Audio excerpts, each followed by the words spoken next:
Hello everyone, कैसे हैं आप सभी। उम्मीद है कि आप लोग अच्छे होंगे। तो आप सुन रहे हैं कहानी इश्क वाली, जहां हर कहानी में छुपी होती है एक नई एहसास, एक नई मोहब्बत। तो चलिए आज की कहानी शुरू करते हैं, जिसका नाम है जुनूने इश्क।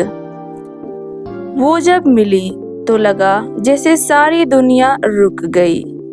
उसकी आंखों में कुछ था, एक ऐसा खामोशी जिसमें सदियां छुपी थी। अरमान एक पैशनेट पेंटर पहाड़ों के बीच एक छोटे से आर्ट रिट्रीट में रहता था। वहां आती है महर, एक राइटर जिसे अपना गुजरे हुए दर्द से लिखने का जुनून था। उन दोनों की मुलाकात एक आंखों के मिलने से होती है। कुछ लम्हे, कुछ मुस्कुराहट, और ब्रश के रंगों में घुलने लगता है एक नया एहसास। क्या तुम पराया दर्द महसूस कर सकती हो महर? शायद तभी लिख पाऊंगी अरमान, जब दर्द मेरा हो। दोनों का रिश्ता हल्का, लेकिन दिल के अंदर जुनून के बीज पड़ चुका है। अब अरमान का आर्ट बदलने लगता है। हर पेंटिंग में महर का चेहरा, हर ब्रश स्ट्रोक में उसका साया। महर समझ नहीं पा रही ये सिर्फ इंस्पिरेशन है या दीवानगी। एक रात बारिश में भीगते हुए दोनों के बीच होती है कन्फेशन।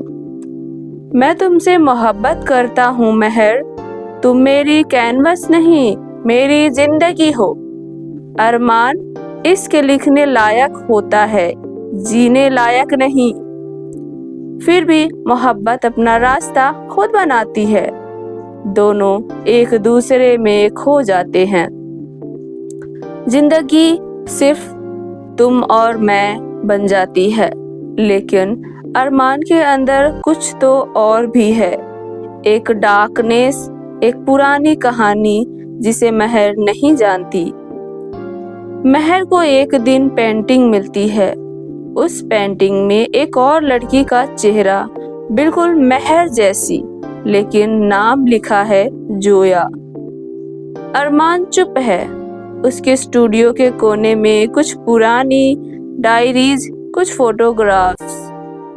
जोया अरमान की पहली मोहब्बत, जिसे उसने अपनी पेंटिंग के जरिए अमर कर दिया था। लेकिन जोया अब नहीं है। क्या मैं भी सिर्फ एक पेंटिंग हूँ अरमान? तुम मेरी जोया हो, मेरी अधूरी कहानी का दूसरा हिस्सा।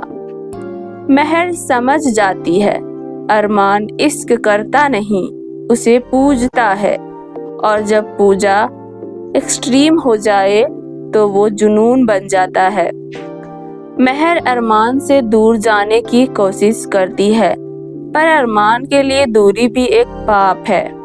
वो महर को रोकने के लिए अपनी दुनिया तोड़ डालता है, कैनवस जला देता है, पेंटिंग फाड़ देता है, और सिर्फ एक पेंटिंग बची रहती है, जुनूने इश्क, जिसमें अरमान और महर दोनों के चेहरे खुल गए हैं। मोहब्बत तो थी, पर मैं संभाल नहीं पाया। इसके मेरी दुआ था, लेकिन जुनून बन गया।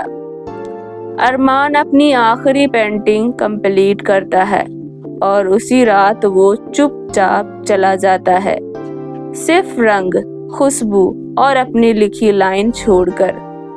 जिस दिन मेरी पेंटिंग जिंदगी हो जाए, समझना मैं मर गया हूँ।